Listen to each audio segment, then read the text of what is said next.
জাতীয় বিশ্ববিদ্যালয়ের অনার্স দ্বিতীয় বর্ষের নন ক্রেডিট সাবজেক্টটি নিয়ে যে প্রিয় ভাই এবং বোনেরা চিন্তিত রয়েছে, আমরা আজকে জাতীয় বিশ্ববিদ্যালয় 2006 সেশনের একটি রাইট ফ্রম ভার্বের কোশ্চেন সমাধান নিয়ে উপস্থিত হয়েছি। চলেন শুরু করা যাক। কে বলা হয়েছে you have do a wrong to him. এরপরে বলা হয়েছে he strike me so hard that I fell down. He as well as his friend be selfish. He lie down as he was start. The river was overflow its bank. I cannot help love the fruit taste sweet.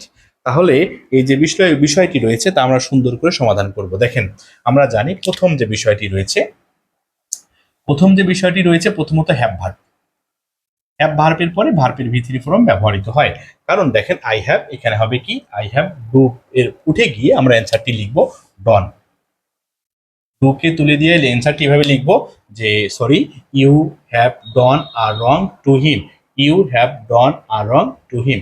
তাহলে এখানে পরিবর্তন হলো, হ্যাভের পরে ভার্বের ভি3 form ব্যবহৃত হবে এবং এখানে ব্র্যাকেটের মধ্যে ছিল ডু ভার্ব পরিবর্তন করে আমরা ডু ডাস ডিড আর ভি3 ফর্ম হলো ডন লিখে দেবো এখানে।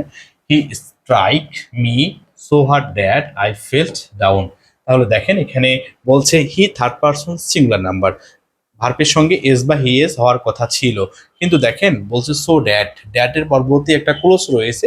দেখেন তো ড্যাটের পরবর্তী যে ক্লোজটি রয়েছে বা ড্যাট যুক্ত যে ক্লোজটি রয়েছে, ড্যাট যুক্ত ক্লোজটি হলো সাবঅর্ডিনেট ক্লোজ, আবার এই সাবঅর্ডিনেট ক্লোজটি পাস্ট টেন্সে রয়েছে। দেখেন তো ফেল। তাহলে স্ট্রাইক এর পাস্ট ফর্ম হচ্ছে স্ট্রাক। বি নাম্বার বিষয়টা কি দেখেন, সো ড্যাশ ড্যাশ ড্যাট যুক্ত, ড্যাট যুক্ত যে ক্লোজটি রয়েছে, দেখেন তো এই যে সো ড্যাশ ড্যাশ ড্যাটের পরে সাবজেক্ট রয়েছে, ভার্বের ভি2 ফর্ম ব্যবহৃত হয়েছে, বাকি অংশ ব্যবহৃত হয়েছে ডাউন হলো অ্যাডভার্ব। তাহলে হি থার্ড পারসন সিঙ্গুলার নাম্বার হওয়া সত্ত্বেও ভার্বের সঙ্গে এস বাই এস তখনই হতো যেহেতু যখন সাবঅর্ডিনেট ক্লোজটি প্রেজেন্ট টেন্সে হতো, কিন্তু এখানে সাবঅর্ডিনেট ক্লোজটি ফার্স্ট টেন্সে দেওয়া রয়েছে, তাই ভার্বের ভি2 ফর্ম লিখতে হবে। এখানে হবে S T R U C K. C number he as well as his friend be selfish. আচ্ছা দেখেন, অ্যাজ ওয়েল অ্যাজ এর পূর্ববর্তী সাবজেক্ট দেখে ভার্ব ব্যবহৃত হয়। আবারও বলছি, অ্যাজ ওয়েল অ্যাজ এর পূর্ববর্তী সাবজেক্ট দেখে ভার্ব ব্যবহৃত হয়। তাহলে দেখেন তো হি হলো third person singular number, his friend যেটি হলো প্লুরাল, অনেকে প্লুরাল দেখে আর বসাই দিবে, বি বলতে হচ্ছে বোঝানো হচ্ছে অ্যাম ইস আর ওয়াস ওয়ার, সেহেতু এখানে অনেকে আর বসাই দিবে, আর বসাই দিলে অ্যান্সারটি ভুল হয়ে যাবে, তাই এখানে অ্যান্সারটি লিখতে হবে ইস। সি নাম্বার অ্যান্সারটি হবে ইস বি ভার্ব, এবং এখানে সাবজেক্ট কি তাহলে সাবজেক্টটি সিঙ্গুলারে ব্যবহৃত হয়েছে। এরপরে দেখেন যে he lie down as he was start. আচ্ছা দেখেন, অ্যাজ যুক্ত একটি সাবঅর্ডিনেট ক্লোজ, আবারও বলছি as he was start, as যুক্ত সাবঅর্ডিনেট ক্লোজটি পাস্ট টেন্সে রয়েছে, তাই এর পূর্বে যে প্রিন্সিপাল ক্লোজটি রয়েছে সেটিও পাস্ট টেন্সে লিখবো। এখানে অ্যান্সারটি লিখবো তাহলে লে হলো ভার্বের ভি2 ফর্ম। ওকে, লে হলো ভার্বের ভি2 form. The river has overflow it's bank.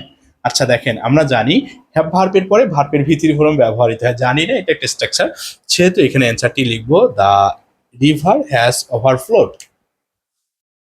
E number O V E R overflowed, F L O W E D overflowed. F number I can not help, can not but can not help, যখন but হবে তখন ভার্বের base form হবে, আবার অপর দিকে যখন can not help হবে তখন ভার্ব প্লাস আইএনজি অ্যান্সারটি লিখবো লাভ রয়েছে, আমরা লাফিং দিব মানে হাসা, L A U G H I N G. Okay, G number আরেকটি কোশ্চেন রয়েছে যে দ্য ফ্রুটস টেস্ট সুইট।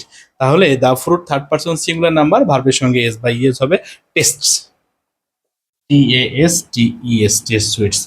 যারা জাতীয় বিশ্ববিদ্যালয় নন ক্রেডিট ইংরেজি সাবজেক্টটি নিয়ে অনেক বেশি চিন্তিত, তারা অবশ্যই ইংলিশ ইজি পয়েন্টের সাথেই থাকবা। থ্যাংক ইউ, আসসালামু আলাইকুম, আল্লাহ।